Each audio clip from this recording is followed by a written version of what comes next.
Welcome to ROG real estate. இந்த வீடியோவில் பார்க்கக்கூடிய இடம் அமைந்திருக்கிறது கோயமுத்தூர் மாவட்டம், கோயமுத்தூர் பகுதியில் Coimbatore to Avinashi main road Peelamedu Hopes பகுதியில் இருக்கக்கூடிய விலாங்குறிச்சி ரோட்டில் சேரன்மா நகர் பகுதியில் லக்ஷ்மி நகரில் தான் அமைஞ்சிருக்குது. கார்னர் சைட்டாக இருக்குது.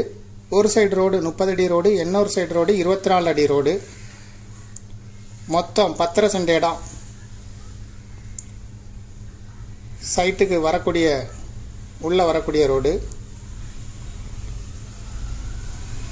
பக்கத்தில் பிஎஸ்சி காலேஜ் இருக்குது, ஏர்போர்ட் இருக்குது, நிறையா ஸ்கூல் இருக்குது. முக்கியமான பகுதியில் தான் அமைஞ்சிருக்கு. இந்த சைட்டுக்கு ஓனர் சொல்லக்கூடிய விலை ஒரு சென்ட்டுக்கு 23 லட்சம் ரூபாய் சொல்லும் விலையாக சொல்லப்படுது. இதை விருப்பப்பட்ட பையர் டிஸ்கிரிப்ஷனில் இருக்கக்கூடிய வாட்ஸ்அப் நம்பருக்கு இந்த வீடியோவை ஃபார்வேர்ட் பண்ணி எங்களை தொடர்பு கொள்ளுங்கள். மேலும் இதுபோல் உங்களுடைய ப்ராப்பர்ட்டியும் சேல் பண்ணணும், லீஸுக்கு கொடுக்கணும், ரெண்ட்டுக்கு கொடுக்கணும், ஆர்ஓஜி ரியல் எஸ்டேட்டை தொடர்பு கொள்ளுங்கள். மேலும் இந்த ப்ராப்பர்ட்டியை பற்றிய தகவல்களுக்கு ஆர்ஓஜி ரியல் எஸ்டேட்டோட வெப்சைட்டை விசிட் பண்ணுங்கள். தேங்க்யூ ஃபார் வாட்சிங்.